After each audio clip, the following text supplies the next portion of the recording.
말씀은 사도행전 22장 말씀입니다.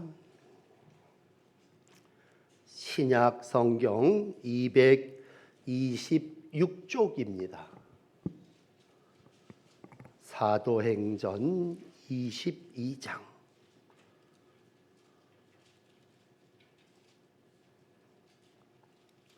6절 말씀부터 11절까지의 말씀을 오늘 우리에게 주시는 하나님의 말씀으로 봉독하겠습니다.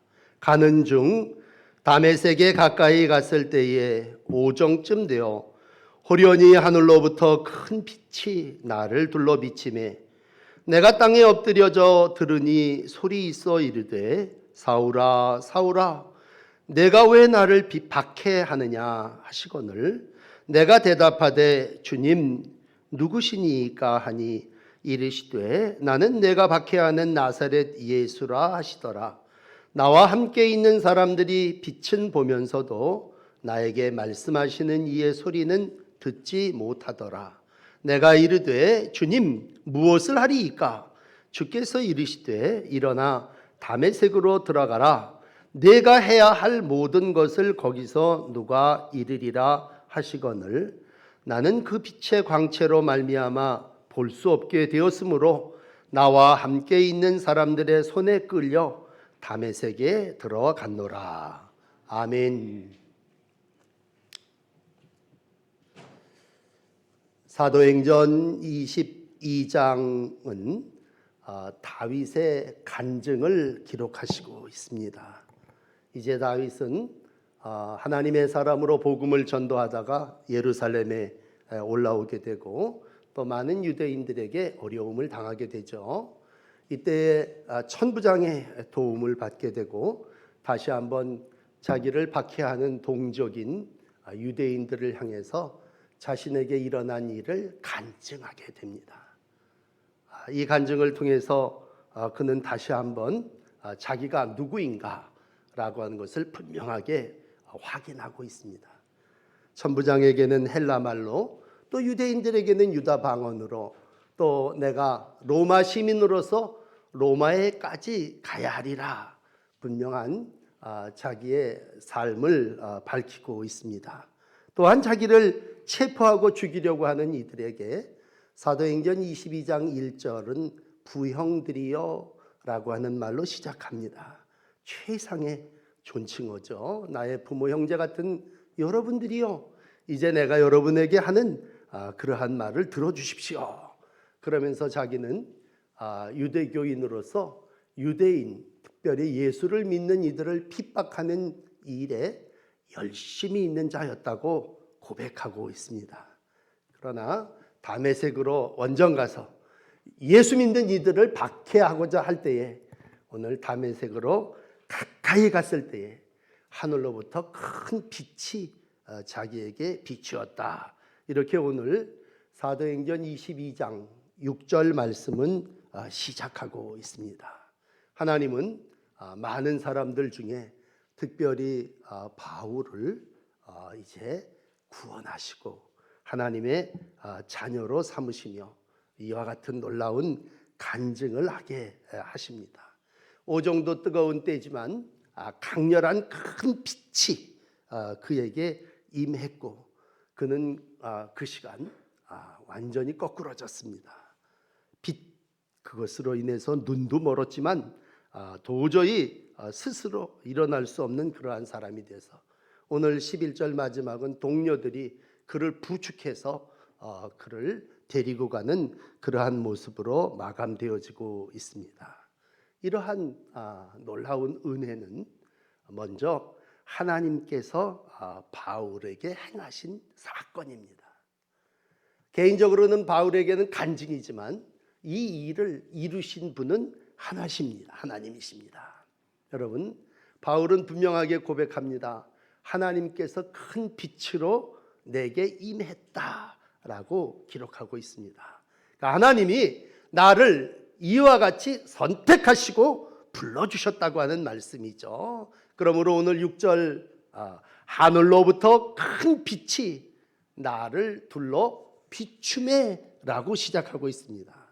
참 부르심에 대한 여러 가지 형편과 처지가 각각 사람들마다 다르겠습니다만 모세를 부르셨던 그 하나님이 이제 하늘로부터 큰 빛으로 바울을 찾아오셔서 사울아 사울아 부르십니다. 너 왜 나를 박해하느냐 라고 했을 때 사울은 깜짝 놀랐죠. 그래서 당신이 누구십니까? 오늘 8절 말씀해 보면 주님 누구십니까? 이렇게 묻게 되고 즉시로 주님은 나는 내가 박해하는 나사렛 예수다. 분명하게 큰 빛으로 임하신 이가 나사렛 예수이심을 우리 가운데 기록해 주시고 있습니다. 이 엄청난 빛을 함께 동행했던 사람들은 경험을 했죠. 그런데 이어지는 8절 후반절의 말씀해 보시면 하나님께서 예수님께서 바울에게 말씀하시는 것을 사람들은 듣지는 못했다. 그렇게 특별하게 기록을 해 주시고 있습니다. 이 얘기는 무슨 얘기냐면 하나님께서 바울에게 말씀하셨다는 얘기고 바울은 분명히 그 하나님의 말씀을 들었다고 하는 것입니다. 그러니까 시각적으로는 큰 빛이 나에게 임해서 강한 빛을 내가 눈으로 봤고 귀로는 음성으로는 하늘로부터 내게 들려오시는 하나님의 말씀을 내가 들었다는 얘기입니다. 물론 정신은 잃어버렸겠죠. 눈도 멀어봤겠죠. 땅에 거꾸러졌겠죠. 그러나 오늘 먼저 우리에게 주시고자 하는 말씀은 하나님의 부르심입니다. 오늘 하나님은 이와 같이 사울을 부르셔서 하나님의 일꾼 되게 하신 줄 믿습니다. 그러므로 앞에 일부 예배에 말씀드린 1절서부터 이어지는 말씀에 보면요, 바울은 자기의 신상을 공개하고 간증합니다. 나는 이런 사람입니다. 나는 이와 같이 박해하고 예수 믿는 사람을 죽이고 옥에 넘기기 위하여 나는 다메섹이라고 하는 곳에 가까이 갔던 그러한 사람입니다. 지금 그 얘기를 듣고 있는 많은 유대인들에게 여러분이 나를 박해하고 여러분이 나를 핍박하듯이 나도 예수를 믿는 사람들을 박해하고 핍박했던 그러한 장본인입니다. 그런데 지금 내가 다메섹에서 이렇게 꼬꾸라졌고 이렇게 눈이 멀었고 이와 같이 살아계신 하나님을 만났습니다 라고 하는 개인의 고백을 하고 있습니다. 여러분, 오늘 바울은 유대인을 향해서 자기를 간증하면서 내가 그러기 때문에 율법을 버리고 그러기 때문에 내가 유대인들을 이렇게 얘기하는 게 아니에요. 자기의 의와 자기의 옳음을 주장하는 것이 아니라 하나님께서 이와 같은 나를 찾아오셨다고 하는 것입니다. 하나님이 찾아오셨다고 하는 것 신앙의 시작이고 우리의 삶의 변화입니다. 내가 왜 변화됐느냐? 내가 노력해서 변화된 것이 아니라 하나님께서 그럼에도 불구하고 나를 찾아오셔서 이와 같은 빛으로 이와 같은 음성으로 나에게 들려주셨다라는 거예요. 어떤 부분에 가서는 바울은 그것을 나도 잘 모르겠습니다. 그러나 분명한 것은 하나님이 나를 찾아오셔서 만나주신 경험이라고 하는 것입니다. 그러므로 전에는 내가 내 뜻대로 또 내가 어려서부터 가말리엘의 문화 가운데 배운 공부한 대로 학문한 대로 율법대로 내가 예수 믿는 사람들을 핍박하기 위해서 원정 다니던 그러한 열심히 있는 사람이지만 이제는 이러한 내가 하나님의 은혜로 구원받았습니다. 이건 전적으로 내 노력이 아니라 죄인을 구원하기 위해서 오신 예수님의 은혜입니다. 그렇게 고백하고 있습니다. 그게 나중에 바울은요, 자기의 영적인 아들인 디모데에게 편지를 쓰죠. 디모데전서 1장 13절 15절에 이렇게 기록합니다. 내가 전에는 비방자요 박해자요 폭행자였으나 도리어 긍휼을 입은 것은 내가 믿지 아니할 때에 알지 못하고 행하였습니다. 미쁘다. 이 모든 사람이 받을 만한 이 말이요 그리스도 예수께서 죄인을 구원하시려고 세상에 임하셨다 하였도다.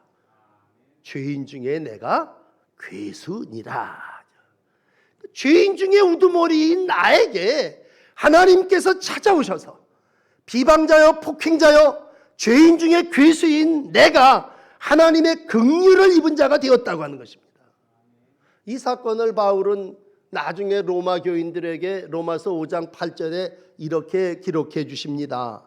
우리가 죄인 되었을 때 그리스도 예수께서 우리를 위하여 죽으심으로 하나님께서 우리에 대한 자기의 사랑을 확증하셨습니다. 그런 얘기입니다. 그러므로 우리 모든 죄인을 구원하기 위해서 예수님께서 다메섹에서 나를 찾아오셨던 것처럼 모든 사람을 구원하기 위해서 예수님이 이 땅에 오셨음을 고백하고 간증하는 것입니다.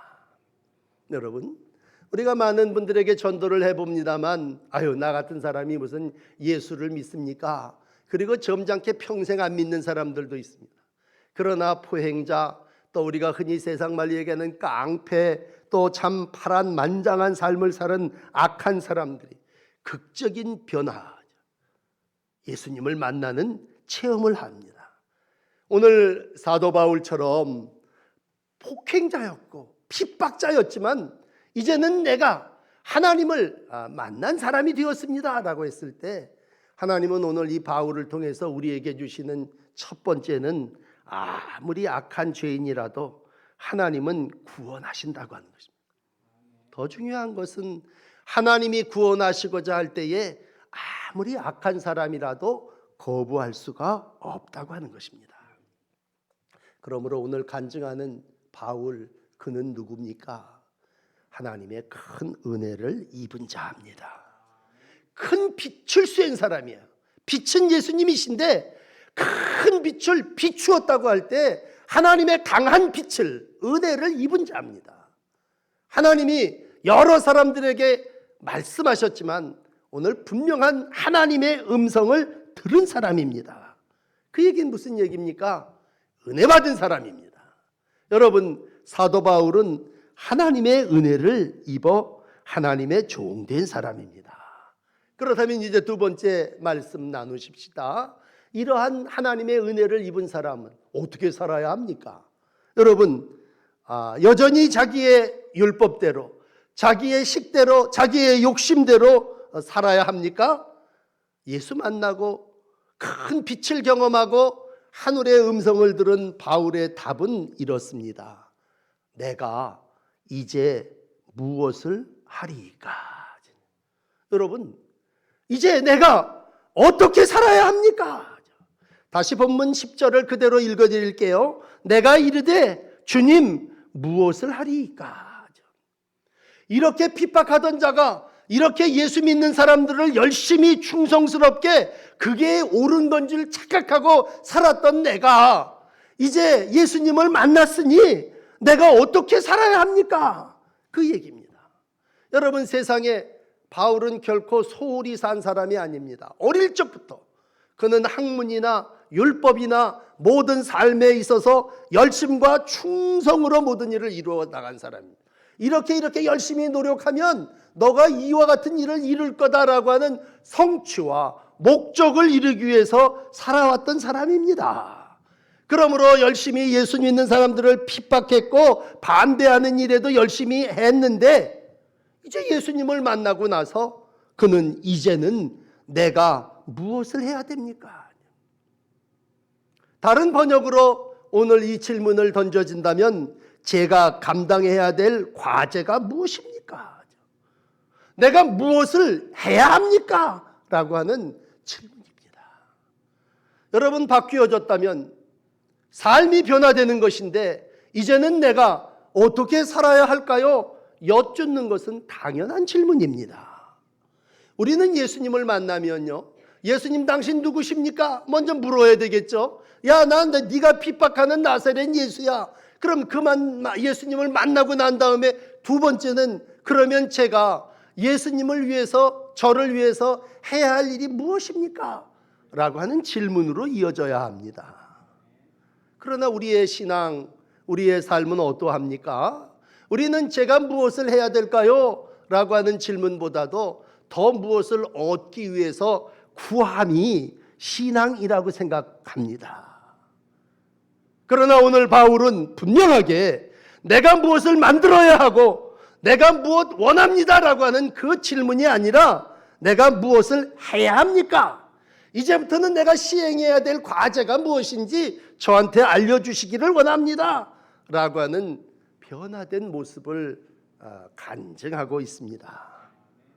하나님을 만난 사람의 올바른 신앙의 삶은 더 이상 물질에 있지 않습니다. 명예에도 있지 않습니다. 여러분, 우리가 앞에서 사도행전을 계속 읽어왔지만 많은 사람들이 예수님께 왔고 제자가 되려고 했습니다. 어떤 사람은 아나니아와 삽비라 같은 사람은 명성을 얻기 위해서 거짓을 구하기도 했고, 어떤 사람은 예수를 사서 자기의 이득을 얻으려고 하는 사람들도 있었습니다. 그런데 그러한 모든 사람들은 다 예수를 떠나가고 예수를 잘못 알은 거예요. 오늘 바울은 예수님을 만나고 나서 사명 선언자로서 주님, 제가 무엇을 해야 합니까? 참 우리가 한 주간 한 주간을 어렵고 힘든 기간을 지내고 있습니다. 사회도 나라도 어려울 때에 오늘 하나님께서 우리에게 던지시는 여러 가지 질문도 있고 또 우리가 하나님 앞에 드리는 기도도 있습니다. 그러나 이 한 주간을 사시면서 여러분, 사도 바울이 오늘 예수님께 드렸던 이 고백, 주님, 무엇을 하리이까? 오늘 예배하시는 사랑하는 성도 여러분들의 기도 제목이 되시기를 바랍니다. 주님, 제가 이 어려운 시절에 제 가정, 직장, 제 삶의 영역에서 제가 무엇을 해야 합니까? 더 이상 주님 앞에 이것도 없이 해주시고 이것도 좀 해주시고 이것도 이루어가기를 원합니다라고 하는 간구보다도 사명의 기도를 드리시기를 축복합니다. 새로운 삶은 어디에서 나옵니까? 사명에서 나옵니다. 사명자는 누굽니까? 이제 제가 할 일을 주님이 알려주시면 주님이 내려주시는 오다대로 제가 순종하며 충성하겠습니다. 그동안에는 학문과 율법과 가정의 배경에 충성스러운 열심자였지만 이제는 제가 유대인은 유대인이지만 유대교를 버리는 사람이 아니라, 내가 이제 깨닫고 무슨 수도원에 가서 돌을 닦는 사람이 아니라 이제는 내가 하나님 앞에 해야 할 일이 어떤 것이 있겠습니까? 하나님, 저에게 방향을 좀 제시해 주시고 하나님, 제가 좀 가야 할 길을 일러 주십시오. 그 질문이 주님, 무엇을 하리이까? 라고 하는 질문입니다. 그래서 오늘 설교의 제목을 무엇을 하리이까? 라고 하는 말로 정했습니다. 한 주간 모든 것을 내려놓고 또 때로는 홀로 고독한 가정에서의 날들을 살아나가시면서 하나님 앞에 주님, 제가 이 시기에 제 앞으로 주어진 인생 속에 무엇을 해야 할까요? 물으시는 저와 여러분들이 되기를 원합니다. 이것이 진정 예수님을 만난 사람의 모습 아니겠습니까? 거듭난 신자가 예수님 앞에 나는 이렇게 살았습니다, 거듭 자기를 주장하고 자랑할 게 뭐 있겠습니까? 이제 지나간 날의 과오, 지나간 날에 내 인생에 쌓아놨던 모든 업적, 이런 것들은 다 내려놓고 앞으로 제가 해야 될 일은 뭐겠습니까? 성령께서 그러한 질문, 그러한 하나님께 여쭙는 기도, 사명을 감당하기 위해서 주님, 제가 할 일이 무엇입니까? 묻는 이들에게 여러분의 앞길, 여러분들의 미래를 축복해 주실 줄을 믿습니다. 처음 사도행전을 읽을 때 우리가 사도행전 2장에 베드로가 설교할 때 많은 군중들이 모여들었죠. 회개했습니다. 깨달았습니다. 은혜 받았습니다. 그랬을 때 사도행전 2장 37절은 뭐라고 기록합니까? 저들이 마음에 찔려 베드로와 다른 사도들에게 물어 이르되 형제들아, 우리가 어찌할꼬? 이게 은혜를 받은, 예수님을 만난, 말씀의 음성을 들은 성도의 고백이라면 형제들아, 우리가 어찌할꼬? 다메섹에서 예수님을 만난 바울은 오늘 주님 앞에 주님, 제가 무엇을 해야 합니까? 라고 하는 고백을 하고 있습니다. 여러분, 우리가 열심과 충성의 모습으로 오늘 바울을 만난다면요, 세상에서 생각했던 열심과 충성과는 다른 사람입니다. 충성과 열심이라는 말이 세상에서도 또 교회 안에서도 같이 사용되어진다면 세상에서의 충성과 열심은 뭡니까? 그건 어떤 목적을 이루어 나가기 위한 과정입니다. 늘 우리가 애들한테 얘기하죠. 열심히 충성해서 공부해라. 열심히 공부하면 뭐 합니까? 좋은 학교에 가는 거고 좋은 출세와 좋은 삶이 보장되어 있기 때문에 네가 열심히 충성스럽게 삶을 감당해야 되는 거야. 그렇게 우리는 알고 목적을 이루어가는 과정으로 열심과 충성을 생각합니다. 그런데 오늘 바울에게 있어서 열심과 충성은 뭡니까? 그건 열매입니다. 과정이 아니라 열심과 충성을 통해서 내가 더 무엇을 얻는 게 아니라 하나님이 은혜로 나를 구원해 주셨으니 이제는 내가 무엇에 충성해야 되고 어떤 일에 열심을 내는 열매를 맺는 삶을 살아야 하느냐라고 하는 것입니다. 그러므로 여러분, 성령의 열매는 충성입니다. 여러분의 우리의 삶 속에 충성에 대한 개념이 충성하면 하나님이 나에게 뭘 더 주실 거고 충성하면 하나님이 나에게 이러한 은혜를 주실 거다라는 것이 아니라 하나님이 나 같은 죄인의 괴수를 구원해 주셨으니 이제 내가 그 보답으로 열매로 나는 하나님의 일에 열심과 충성을 하겠습니다라고 하는 고백이 오늘 사도 바울이 하나님이 이제 내가 무엇을 해야 될까요? 어떤 열심과 충성이 아닌 하나님이 나를 이와 같이 사용하신다고 하는 고백입니다.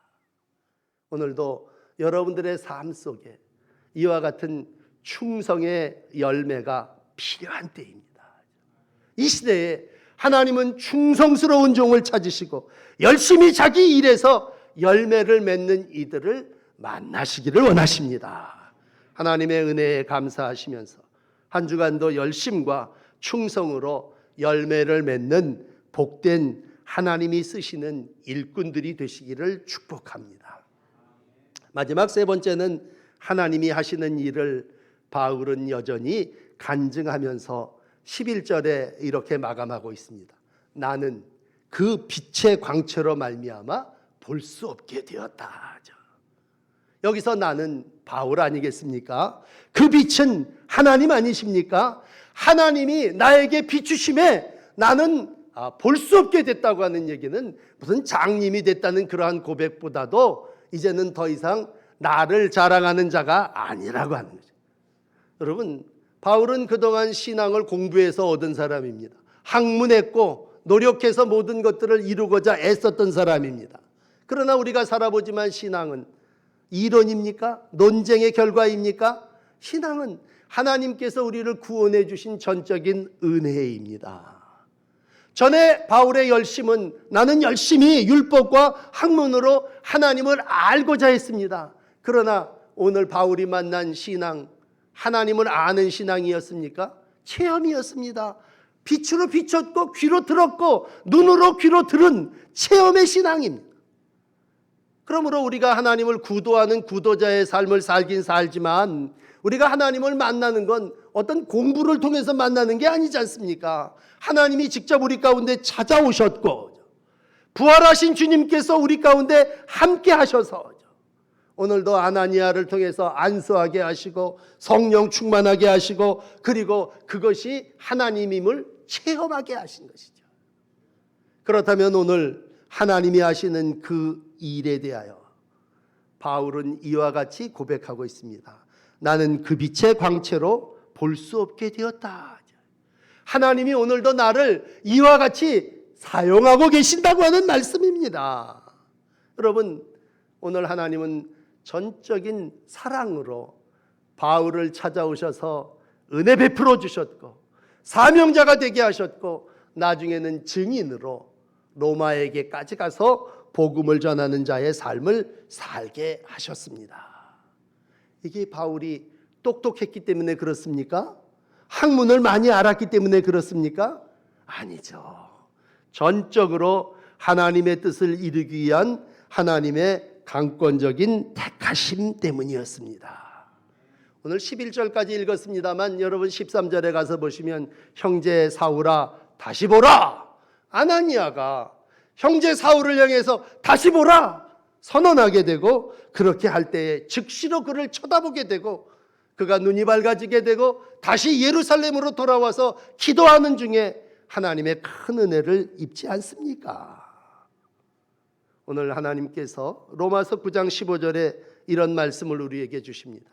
내가 긍휼히 여길 자를 긍휼히 여기고 내가 불쌍히 여길 자를 불쌍히 여기리라. 이 얘기는 하나님이 나 바울을 긍휼히 여기셨고 나 바울을 불쌍히 여기셔서 광채를 비춰주시고 내 전의 모든 삶은 볼 수 없게 하시고 이제는 새로운 삶을 이루어가는 하나님의 도구 되게 하셨다는 얘기입니다. 이 바울의 역사, 사도행전의 말미는 사도행전 23장 11절에 이렇게 끝이 납니다. 주께서 밤에 바울 곁에 서서 이르시되 담대하라. 네가 예루살렘에서도 나의 일을 증언한 것 같이 로마에서도 증언하여야 하리라. 지금 예루살렘에서 담대하게 많은 유대인들 앞에 복음을 증거한 것처럼 앞으로도 너는 증인으로 로마에게까지 가서 복음 전하는 자가 되리라고 하는 사명을 주시고 있습니다. 제가 오늘 증인이라고 하는 말을 말미에 3번 반복했습니다. 여러분, 증인, 보고 들은 것에 증인 되리라 하시니 15절의 말씀에 증인이 누굽니까? 사도 바울입니다. 사도 바울이 어떤 사람입니까? 죽음을 각오하고 지금 복음을 증거하는 하나님의 종입니다. 오늘 우리는 그에게서 놀라운 하나님에 대한 충성을 보게 됩니다. 맡은 자에게 구할 것은 충성이라 말씀하셨다면 그는 오늘 자기에게 주어진 책임을 다함에 있어 자기의 목숨을 조금도 자기의 것으로 여기지 않습니다. 왜? 증인의 삶이 그러하여야 되기 때문입니다. 죽음을 각오하고 증거한다면 그건 전적으로 하나님이 나를 찾아와 주셔서 만나 주시고 내게 무엇해야 하리이까? 내가 하나님 앞에 질문할 때에 하나님이 내게 사명 주셨고 이제 너는 이방에까지 가서 복음을 전해야 하리라고 하는 주님의 분명한 소명이 바울에게 있었기 때문입니다. 오늘 설교를 마감하며 다시 한번 바울, 그는 누구입니까? 여러분, 사도 바울, 그이는 누구입니까? 14절로 다시 정리하면 그는 하나님의 택하신 사람입니다. 여러분, 하나님의 택함 받은 사람이 바울입니다. 이 자리에 모여 우리가 하나님을 예배합니다. 우린 누굽니까? 하나님의 택하심을 받은 사람들입니다. 그러면 하나님이 왜 바울을 택하셨습니까? 14절을 3번 나눠드린다면 첫째, 하나님의 뜻을 알게 하신, 우리의 조상이 하나님이시고 하나님의 뜻이 무엇인지를 알게 하기 위해서 택하였습니다. 두 번째는 뭐예요? 의인이신 예수 그리스도를 보게 하셨습니다. 그는 큰 빛이신 예수님을 눈으로 보는 체험을 하고 눈이 멀었지만 오늘도 하나님께서 다시 안수하여 그 눈을 뜨게 할 때에 의인이신 예수 그리스도를 보게 하셨습니다. 더 귀한 마지막 14절의 끝은 예수 그리스도 그 입의 음성을 듣게 하셨습니다. 다른 사람들은 다 못 들었지만 분명한 하늘의 음성, 사울아 사울아 외치시는 그 하나님의 음성을 사도 바울은 들었습니다.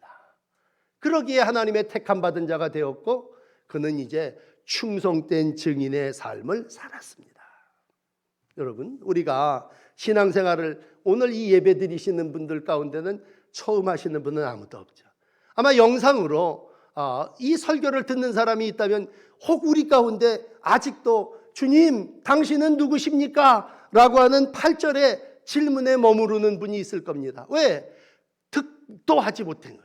예수님을 바로 알지 못했기 때문에 이 어려운 때에 하나님, 예수님, 성령님 당신은 누구십니까? 그런 질문을 던지시는 분들도 꼭 계실지 몰라요. 그러나 이미 우리는 그 질문에 분명한 답을 얻은 사람이고 하나님이 나를 찾아주셔서 만나주시고 하나님의 은혜로 산다고 하는 믿음의 감격이 있는 사람들입니다. 그렇다면 이제 이 주간에는 우리가 하나님 앞에 드려야 되는 질문은 두 번째입니다. 주님, 무엇을 해야 합니까? 지금 이 질병이 나를 위협하고 있는데, 감염병으로 온 사회가 어려움 가운데 있는데, 주님, 이때에 제가 무엇을 할 수 있겠습니까? 이 기도가 사명자의 기도고, 이 예배에 참여하신 여러분들의 기도입니다. 오늘 하나님 앞에 이 설교를 들으시면서, 주님, 제가 무엇을 해야 합니까? 너 유대인들에게 나에게 일어났던 모든 사건들을 전해. 그는 목숨을 부지하지 않냐고 간증하고 있지 않습니까? 부형들이여, 여러분 내 변명하는 말을 좀 들어주십시오. 이렇게 1절을 시작해서 마지막 절까지 간증합니다. 그 설교를 듣고 그 간증을 들은 유대인들의 반응은 어떻습니까? 22절에 가서 보면 이런 놈은 없애버리자. 여러분 다 회개하고 돌아오는 그런 모습이 아니에요. 저런 녀석은 세상에서 없애버리자. 다가오는 핍박과 환난입니다. 떠들면서 옷을 찢고 티끌을 공중에 날리면서 동족들이 과거에 내가 예수를 만나기 전에 했던 그 모습 그대로 열심을 가지고 자기를 죽이려고 하는 위협이 있습니다. 그러나 그러한 삶의 자리에서 다시 한번 그는 예루살렘에서 하나님 앞에 기도합니다. 17절에 기도할 때에 하나님께서 말씀하십니다. 내가 너를 이방인에게 보내리라. 하나님께서 무엇을 해야 합니까? 묻는 바울에게 증인으로서 새로운 사명을 주십니다. 네가 유대인이니까 유대인을 설득하고 회개시키고 너의 모든 오해를 다 풀고 하나님의 뜻을 이 예루살렘에서 이루어가라고 하는 것이 아니라 내가 너를 이방인에게로 보내리라.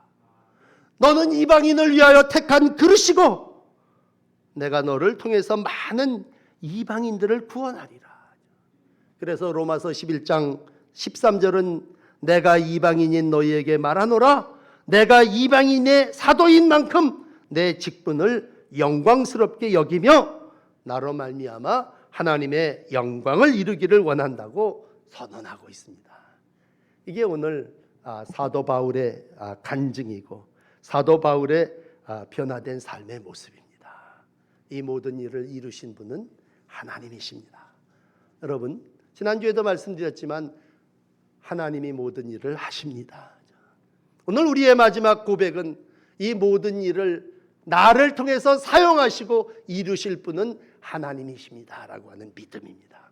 이 믿음 가지시고 오늘도 기도하시고 하나님이 하셨다고 하는 고백의 간증을 바울과 함께 모든 사람들에게 증거하며 삶을 감당하는 충성스러운 증인의 한 주간이 되시기를 주의 이름으로 축복합니다.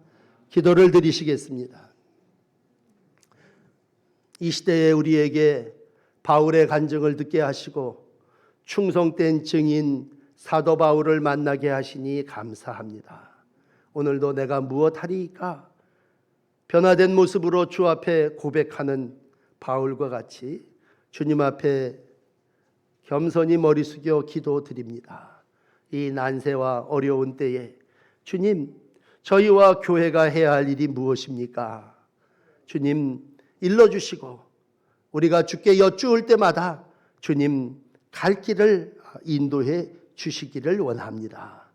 사도 바울을 이방인을 위하여 택한 그릇으로 삼은 것처럼 하나님, 우리와 교회를 통해서 이방과 열방 속에 주의 나라 증거되게 하시고 하나님의 일꾼의 삶 이루어 가게 하여 주시옵소서.